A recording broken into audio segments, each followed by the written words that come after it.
report. We're going to talk about some of our sponsors real quick here. I want to mention them: Rhodes Jewelers, Cafe Nola, Triangle Chevrolet Buick, Thriftway Supermarket, Southern Owners Services, Merrifield and Pilcher, Doctors Medical Center, Piggly Wiggly, Downtown Business Professional Association, CCB Bank, and Florida Blue Cross and Blue Shield here in Funiac Springs. Well, Coach, we made a trip over to Pensacola last Friday night, and boy, was it a Friday night light game. But let me tell you, it was a hard-fought game. Yeah, we had a good plan, executed probably one of the biggest wins in walk history, I would think. A lot of people called me and talked to me, and just, it's just hard to understand how you can go to Pensacola Catholic and beat them. But all the credit goes to the boys. They executed everything we asked them to do. They played as hard as they could play, and we asked them, if we keep it close, we'd have a good shot at the end. If we did, and come out on top, and it was very, very satisfying. Well, the Braves won that one 28-24 over Pensacola Catholic last Friday night. For those of you that showed up and went, they could, man, we appreciate that great crowd that was there and the cheering on. Coach White was down there doing some cheerleading himself there in the fourth quarter, trying to get all of us all up in the air. Of course, we were all already excited, but it just helped a lot to see Coach pushing the boys and pushing the audience that was there. And when it was all said and done, as we got near the end of the fourth quarter, there was a lot of hands on hips.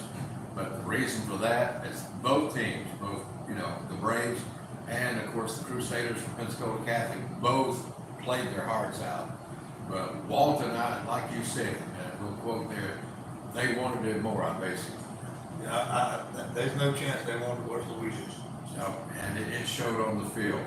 And with that win, of course, that puts us headed to Jacksonville, and we talked about that Friday night during the game, that we probably end up headed toward bowls, and that is where we're headed to this coming Friday, and that'll be over in Jacksonville, Florida. And we encourage you that can. I know it's a long ride there. It's not near as long as if we get into the final games down there in Miami, but we're going to go play bowls, and I know the young men and the coaches there at Walton High School are going to be ready. They're going to put their hearts and souls into it, and they're going to need us there to help them. So we want to encourage folks to do that. I know we've got some players we can talk about that we know about from bowls. We'll talk about them in a minute. Let's talk a little bit about what happened Friday night. Wells looked good. He did well at times, but they were tough. Yeah, they meant that we had to run football. They were trying to take all our passing stuff away, because we have been very good all year throwing the football with all our receivers and all. But Friday night they meant they were going to stay in a 4-2 box, and we were going to have to run it. And we had a little 10th grade running back, Dylan Newsom, who did a great job early in the game. And then when we took over late in the game, we had Cameron Blackburn step up, and we handed it to him about 10 times in a row, and just running behind our offensive line, which I thought was great. We wouldn't have had that opportunity if our defense hadn't stepped up. I believe the last time we played them, they scored 52 points on us, and this time they scored 24. So we got down 14-0 early. Guys didn't panic. They didn't falter at all. They just kept playing and kept fighting. And once we come out in the third quarter, it's kind of like they did last time. We had a lead. The last time we played them at halftime, and they kind of took over. And this time they had the lead at halftime. We had a great plan of what we wanted to do in the second half. And once we took over, they never got the lead back. Well, it was beautiful to watch the defense on Nettles. I mean, he broke away a few times, but nothing like he did the game before. And it was, and then the more he ran, it seemed like the better we got getting on him. And of course, at one point they went off the field for 4 or 5 plays and kind of got banged up. The Braves kind of hit him a couple of times there, I think. But he never seemed to be the same after he came back to me. He seemed to be trying to figure out, what am I going to do, against this defense? They're and when Joseph made a comment on there, he says, it looks like we're doing the same thing to them that they did to us when we were here last time, pounding that middle, and said, here we are pounding and pounding and pounding, and says, They don't have an answer. No, our offensive line took a great challenge this week, and you know, I challenged, told them, you know, guys, if we get a lead, we're gonna come right behind y'all, and we actually ended up taking Wells out of the game, and just go into a big heavy set, heavy package, and put it all on the offensive lineman, and just try to run it right down their throat, kind of break their wheel, and they never adjusted, they never had a game plan for it, and it was very, it was fun to watch. Just wore them out. It wore them out. There were so many hands on Gibbs that you could see, on the camera, because I glance up every now and then, I can just see them. A lot of the players from Pensacola had hands and they're shaking, they're looking over at their coaches, and the coaches are like, you could see a couple of times I watched one of the coaches, he just put his hands up like, I don't know. Yeah. Well, that's because we hadn't showed that all year. We had something new. We gave them something new that they couldn't prepare for, and just kind of kept it in the bag. And once we broke it out, the boys really got excited because they just know that, we told them what we was going to do. They executed, it was going to be good, and they did. They did exactly what we asked them to do, and never flinched, never worried, and it was fun to be a part of it. And you folks maybe have seen it if you've gone on Facebook, sees the coach do his victory dance at the end of the game there. It's been all over Facebook. I don't know if you've seen that or not. I don't know. I know that your daughter had caught that too with her phone camera. Of course, we caught it too with you dancing down there, but the excitement that was on the side of the field Friday night, not only was it down there with the boys and the coaches, but it was in the stands. Man, we were hollering it up and screaming, and everybody was excited, and that's what it takes to win a game. And the game coming up this Friday night is all the way in Jacksonville. We know that's a long ride. If you can't be with us over there, turn on the air and WZEB AM 1460, and you can hear it there. And we'll come back to folks and say, listen, it cost us $500 to stream the game Friday night. It'll cost us another $500 to stream the game this coming Friday night. And so we need help with that. If you'd like to see the streaming, or you're a business who would like to, contact us. You can reach me, or call the station, leave a message with Gary when he's there. And all the help that you can give us, we'd love to be able to stream it back with those folks here that would love to see it. We've got a lot of people streaming it when we're doing the games, and there's people that's not able to get out and go, grandparents and things of that. So get behind the Braves that way. There's no money made. We have to pay the state, the Florida High School Association, $500 to stream it and $50 to carry it on the air. And that's what we had to do last Friday night. And we want to say thanks to Jackson Fain, former Brave, who pitched in. He already supports the Braves, but he pitched in another $500 so we can do that game Friday night. And I want to tell him how much we appreciate him and for what he's done to help us with football here too. But it's kind of a plea, we sell the ads, but we don't sell it to, for the end of the game in case we get into the playoffs, because then it starts to cost us money as far as having to play at the Florida High School Association, paying them. So that's kind of where we're at. But, we've got faith that we'll be streaming Friday night. So, we'll leave it at that. But we're going to do something different here. I'm going to take a break of 3 minutes. But then when I come back, I'm going to have Joseph sitting in this chair here. And Joseph has put together some stats on Walton and also on Bowles. He went to that extra effort. And so I'm going to let him sit here and talk with you there when he gets through all that. And he can take maybe another 3-minute break, and I'll come back and sit down and we'll talk some more. So Gary, if you'll give us about a 3-minute break there, we'll come back, and it'll be Joseph with Coach White, and we'll be discussing the Walton Braves and the, what did you say they were from Bowles? Bulldogs. Bulldogs. So we're going to get the Indians on the Bulldogs this coming Friday night. Back in 3 minutes. And your folks on Facebook who can't hear us. Oh, well, they can. It's just not as good as it should be. Well, all right.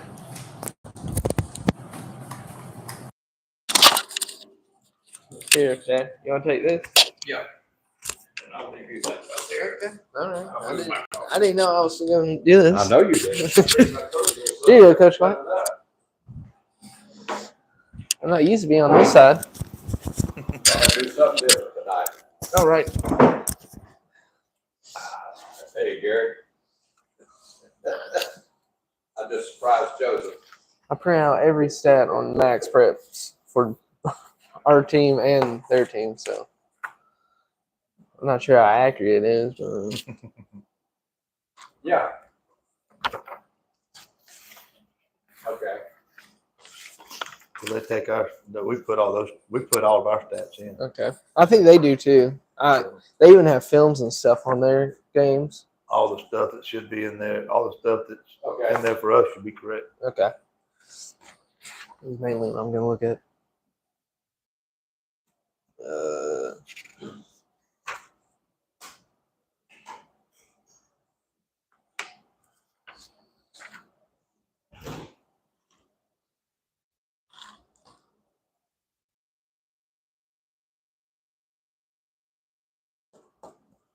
All right. I figured there's 6 minutes of commercial, right? I figure that's 3 minutes, and then after Joseph gets through, we'll do 3 minutes. And I'll come back with Coach, we've got to wrap it up then. But Joseph put these stats together, so I figured that like you should get a chance to talk to Coach on it, you know? Plus a surprise thing. Yeah.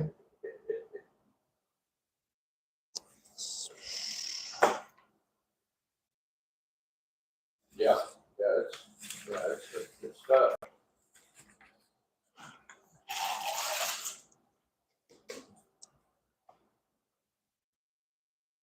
Okay.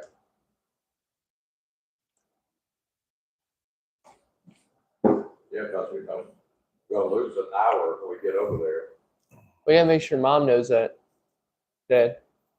We gotta make sure Mom knows that when she does it. We gotta make sure Mom knows that when she does the logs. That I told her, but we'll remind her again. yeah.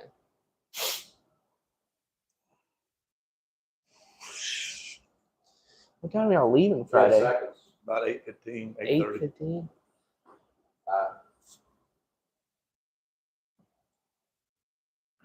And welcome back to Coach's Corner. I know y'all don't normally hear my voice on Coach's Corner on this side.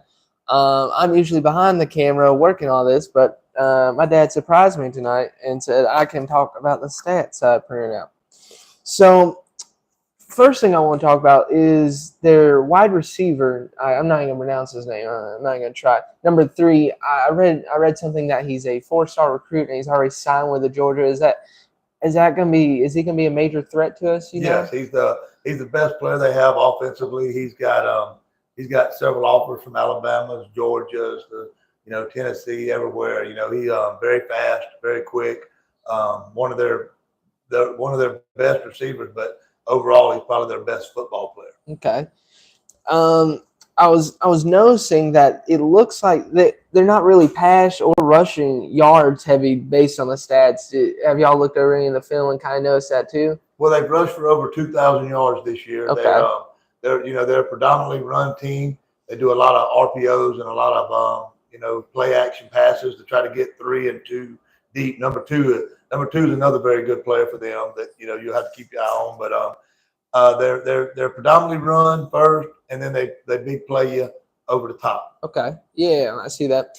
And I also read that their quarterback, he's a very good threat. He's a Ethan Drum. He's comparable to Wells almost, kind of. He's the same height almost too. I was noticing that. Yeah, if you once you get to the game and you start watching it, their quarterback is going to remind you a lot of Wells. They're both very good football players. Very heady. He doesn't like to run the ball much. He throws a very good pass. He's very smart. They do a lot of good scheming on offense, but he's got a lot of good weapons to throw to, and he does a very good job. It's going to be their offense and our offense is very comparable. Okay. Now, what about their defense? Who in your mind, based on the stats, probably has the better defense? Because I don't have much stats for the defense. Well, they're not as good defensively as Pensacola Catholic, in my opinion. They're very good offensive wise. They're always in the right place on defense, though. They're more disciplined than Pensacola Catholic. They're more structured. They do things the right way. They're always in the right place. They run to the football very well. No dominant, players that just stand out like it's a game changer, but they're very big, very good football players. Once you see them, you're going to see that all their linemen are going to always all be about 6'3" to 6'4", about 285. All their skill guys are going to be about 6'1", 180, 185, and they all look the same. Everybody's pretty much like they made them out of a mold, but Okay. very good offensive football team. All right. I also noticed, I think Pensacola Catholic in the Florida rankings were actually ranked higher than Bowles. And do you think that that's a giant deal too by the rankings of the Florida?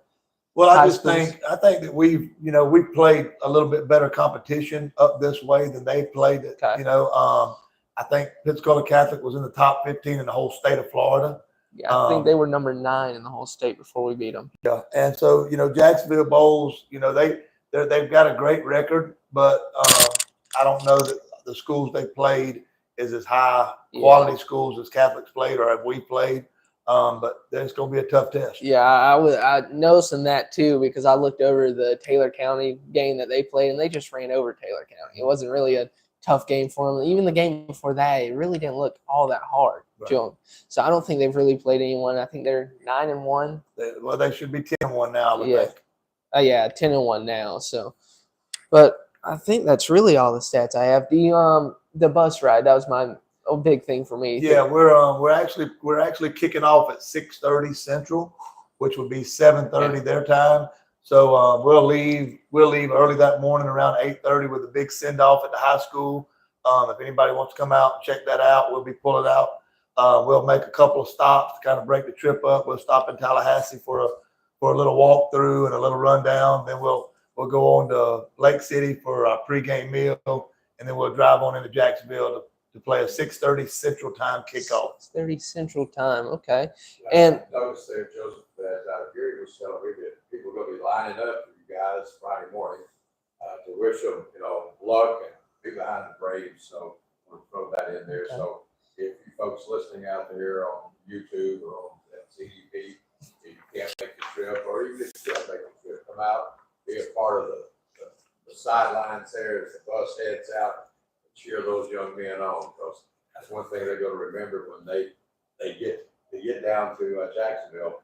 They're going to think about all the folks that showed up to wish them, good luck and play a great game. So we'll be a part of that. I just thought I'd jump in on that. Yeah, we'll be pulling off the bus route around 8:30. Okay.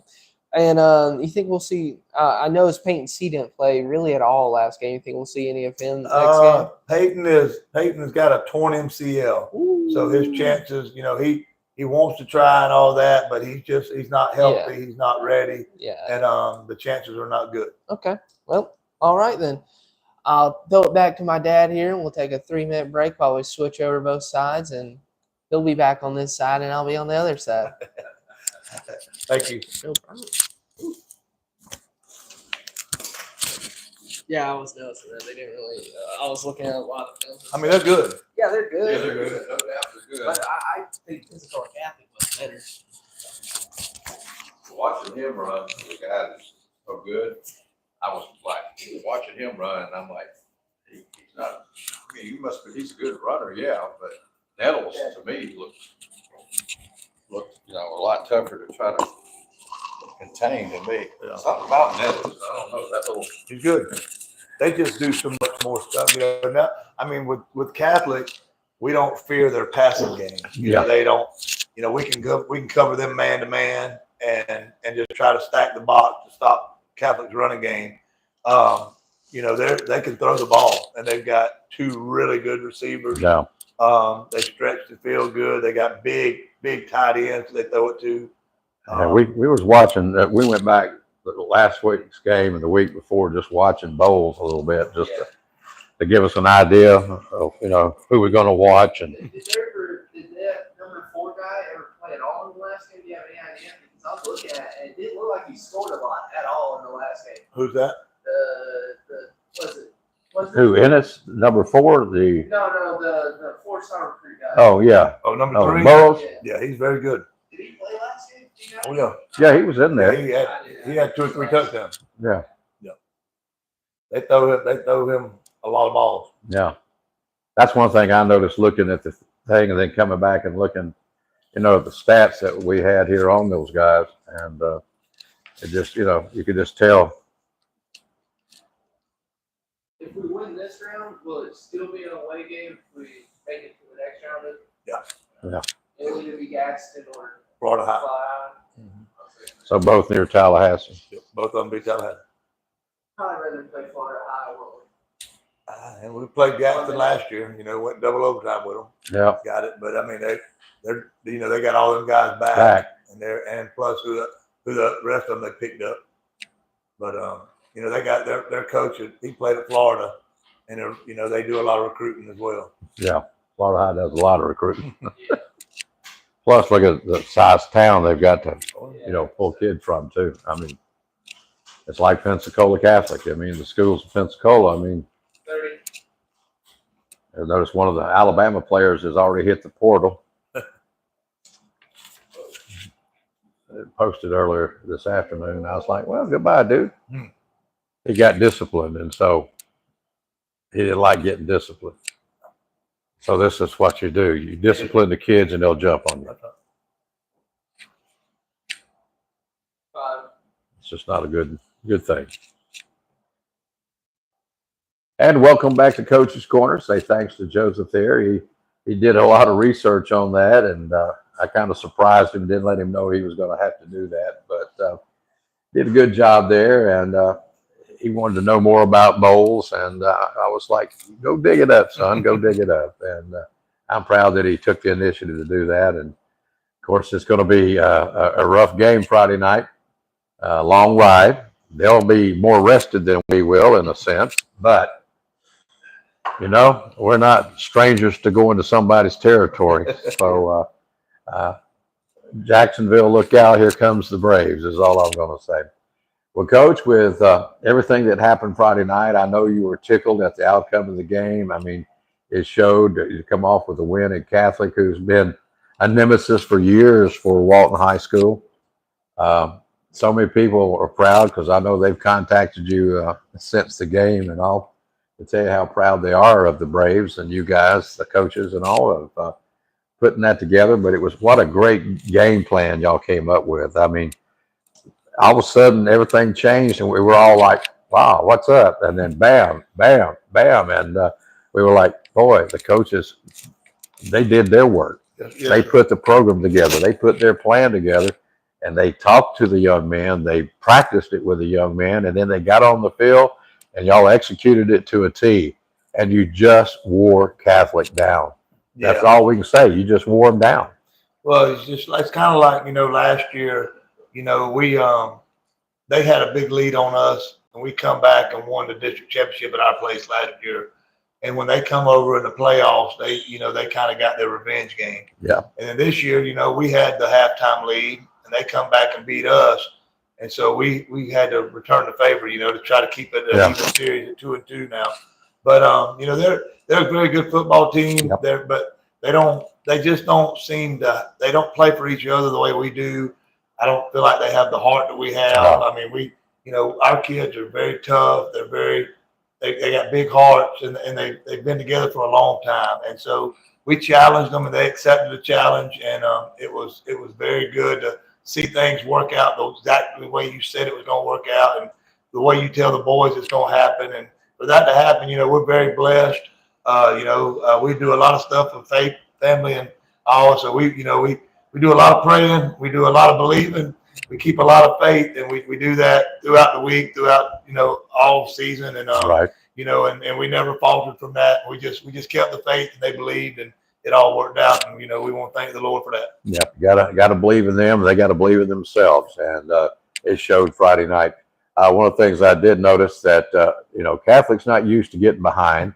Catholic's not used to being beat on the field, and you could tell the frustration was hitting their players, and they were even bucking with each other. And I was noticing that too, and I was like, you guys, that's what's going to lose you this game before it's all said and done, is y'all are not playing as a unit. All of a sudden, y'all trying to blame each other, and you could see it happening out there.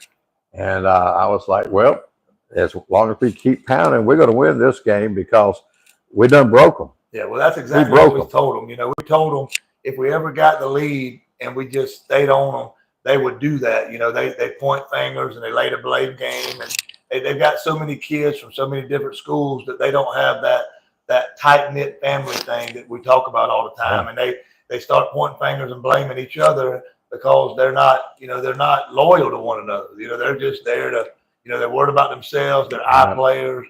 You know, everything's going good. They're good. Yeah, you know, that's what we call front runners. Yep. So they everything's going fine. They're good. But if you get on them and you pound them, you know, then they start laying a blame game. And once we took the lead in the third quarter after the halftime, they never got the lead again. They fell apart. They just started falling apart. They were falling apart on the sidelines. The coaches, you could tell they were trying to, you know, come up with plays, and then you could almost see them arguing with each other what they wanted to do over there. So, it was a beautiful thing to watch how y'all executed the game. In that note, I was going to say something. I forgot where I was going with it. But anyway, we're going to take another 3-minute break here, and we'll come back to Coach's Corner here on WZEP and on ZEP YouTube.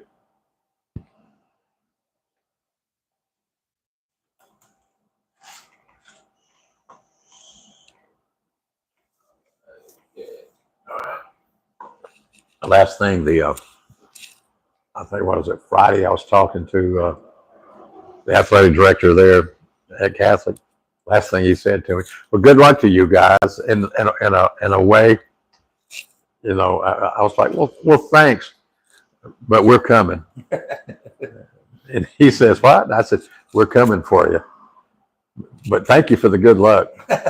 And he laughed. He says, all right, man, we'll see you at the game. I said, yes, sir. It sounds good. I said, I appreciate you, you know, trying to, you know, help us all you can up there. I said, he says, that's right, Tom. You're always self-contained. He said, you just come do your own thing, don't you? I said, yeah. I said, you don't have to provide anything for me. Just let me in. They don't let y'all in the press box over there to do that? We don't want to be there. Oh, okay. Some of the press boxes, you're in there with everybody else. And so it makes it, you know, you're trying to talk. You got those guys yelling and talking, or the coaches talking, or, you know, if it's where you got a separate space like we do, oh, I love to be in there. Right. Yeah. But I enjoy being with the crowd, our crowd, you know, because I get all that extra action there, and, you know, and I get to say, hey, and someone will come over, like Pat Friday night came over and talked after the game. So I had him on air, and Or even, I can't say his name right. Loudon? How do you say his name? I call him Luther. Dylan? Yeah, Dylan Daddy? Dylan Zach came over, or someone was Yeah, he's fired up now. He was yeah, he was fired up, but he is excited. He told us to pronounce his name wrong, came over there, corrected me. I can't. They always calls him Luthang. I don't know. I'm not good with names. He's not good with names. 1 minute. But it was something. Yeah, it's always good to beat them jokers, but it's real good to beat them at their place. Oh, that was what the fun thing was. Especially after they rubbed it in as bad as And you know what? I looked over there for my nun and for them two old guys, and they weren't there, Coach. Wasn't there? Because I was going to go. I was going to go and say, Hail Mary. What happened? But anyway, you know, you know, that last game when, you know, I walked over to use the restroom and came back and got jumped on by two old guys, and then the principal had something to say to me. And I was like, Was it players that were fighting in the middle of the field, or was it parents? Or who was some of all their that coaches come over there and just showed out. And done a bunch oh, wow. we didn't have nothing with players. That's not the time or place for that kind of mess. All right, welcome back to Coach's Corner. We were discussing the end of the game Friday night here. Of course, people on Facebook, on YouTube were hearing it. There was a little confrontation at the end of the game there. Some of the players were kind of excited there on Catholic, and some of one of the coaches or something, I think. But it got calmed down pretty quick. But, you know, it's the excitement. They get caught up in it too. I mean, We get caught up in it, you know. And that's part of the thing, but sometimes you don't need to fight to express your things. You know, maybe just say, listen, guys, you know, you whipped us, and we don't like it. We want to see you again next year or something. But it got a little excitable, and but that's been known in the past. I remember my wife talks about, she graduated from Walton High School here. She talks about the games way back then, how Crestview, and sometimes those would end up in a fight at the end of the game, and all, just people being Just a little too excited. But no place for that in high No. school sports. no, those kids don't need to see that. They just need to be patted on the back. That the coach could have done a lot better if he walked over to his boys and patted them on the back instead of showing it like that. And it's just best, it's a game.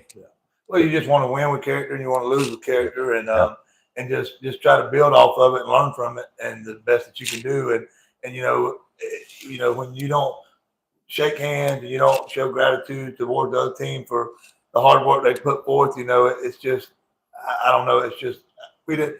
We've had a lot of trouble over there with them over the years, and even the first game, we wasn't able to shake hands, and this one we wasn't. It's just, to me, we're supposed to all have sportsmanship, win, lose, or draw. You're supposed to have sportsmanship, and again, it's just a high school football game, and it's not personal either way. It's whoever prepares the best, whoever executes the best, and then you just show sportsmanship and congratulate them. And congratulate each other.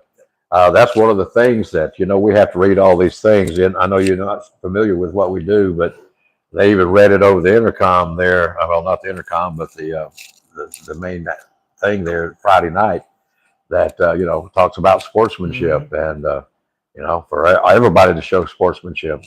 I mean, we're not supposed to criticize the officials or anything on there and all that. And we don't, not during these games, because these are, appointed here differently than the way when we play our normal games. And I have to say that I thought that they did a fine job. The officials did Friday night. They were on their toes and kept y'all on your toes. They kept Catholic on their toes. It's just after the end of the game when things got a little out of control there, but it didn't last long. And the celebration for Walton continued on the field. And it's continued in a lot of hearts this week, I know for sure.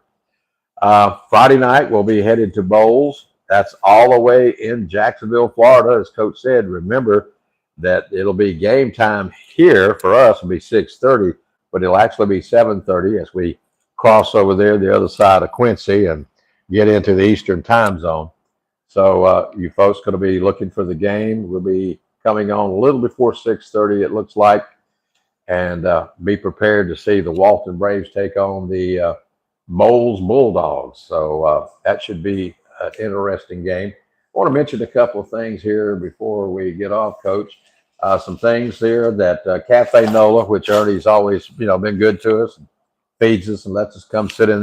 We're now, as you can tell, books behind us in the library. Joseph always sets some kind of a thing out in front of us. So tonight we said, this is the Braves and this is Bowles. And this is our goal to push Bowles. So this is what that's here for tonight. So that's just go on. But Cafe Nola here, Ernie, he's coming to do some fried turkeys again this year. And he's going to do sides for the holidays. Cajun fried turkey is going to be $55.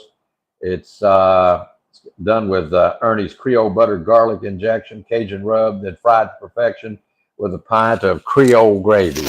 He's also going to have some au gratin potatoes, andouille cornbread stuffing, green bean casserole, cranberry sauce, praline pecan pie. And then he's got a Chef Ernie's complete turkey dinner that'll feed a family of 8. So if you'd like to know more about that, give them a call here. They need a 48-hour notice for all the fried turkeys and all. Contact them here at Cafe Nola, 850-610-8800, and get one of those great fried turkeys. I want to mention, I stopped in and went into Piggly Wiggly this afternoon, and I saw this there that they had, and it says, Piggly Wiggly, local since forever. Piggly Wiggly and you helping feed our neighbors. $5 purchase of a bag. You can buy the bag there, and it's what they do is this is going to help local families that are in need and provide them the following items that's going to be in the bag. It's going to be a bag of rice, canned pasta sauce, canned vegetables, 1 pound box of dry pasta, a box of macaroni and cheese, and that's going to go to need families in the area. So as you go into Piggly Wiggly, you pass those bags. They got, a bunch of bags sitting there. When you get to the cashier, mention that, and, spend an extra $5 to help some of your neighbors that's maybe not doing as well as you are at this time. And we are getting close to the holidays. Thanksgiving's just a few days away. And then, of course, Christmas coming up next month. So we want to thank, be in the art of giving and give from your heart. And speaking of giving, we want you to give the best you can to show up Friday night in Jacksonville if you can. And if you can't, just, as we say, a little prayer and a pat on the boys' backs if you see them around town between now and Thursday, because you won't see them Friday. They'll be leaving early. And if you don't see any of them Friday morning, get lined up, I don't know, around 8:15 there near the high school there on Walton Road, and watch the young men as they get in the bus at 8:30 is when they're going to pull out, headed to Jacksonville. It's going to be a long trip for them. Coach said they'll stop in Tallahassee and then again in Lake City. And then final destination, of course, is at Bowles High School there in Jacksonville. Well, Coach, we want to say how proud we are of the season that you've had and the boys have had. We just want to see it continue on. And I'll mention once again, if anybody out there would like to help us be able to carry the game, stream the game Friday night, we need your help. And like I said, the Florida High School Association charges us $500 to stream it. And that's kind of where we're at. We want to be the best we can to stream it. I don't have deep pockets, so it is what it is, And if you can help us, call us, let us know. And hopefully we're in prayers ourselves that somebody will step up and help us get that on. We'll be on there regardless on WZEP, but the other way is, trying to stream it back to everybody here. Well, Coach, good luck Friday night, and give the best to our young men. Tell them how proud we are, the Funiac and Walton area here. We're so proud of them. And just to go play their hearts out like they did Friday night, and I think we'll come out with a good ending. Well, Coach, one thing we got to say, right? Go Braves. Go Braves. Thank you guys for watching us tonight and listening to us on WZEP. I want to say have a good evening. God bless you, and, love your neighbors. Check on them. Good night. Thank you, brother. Thank you, sir.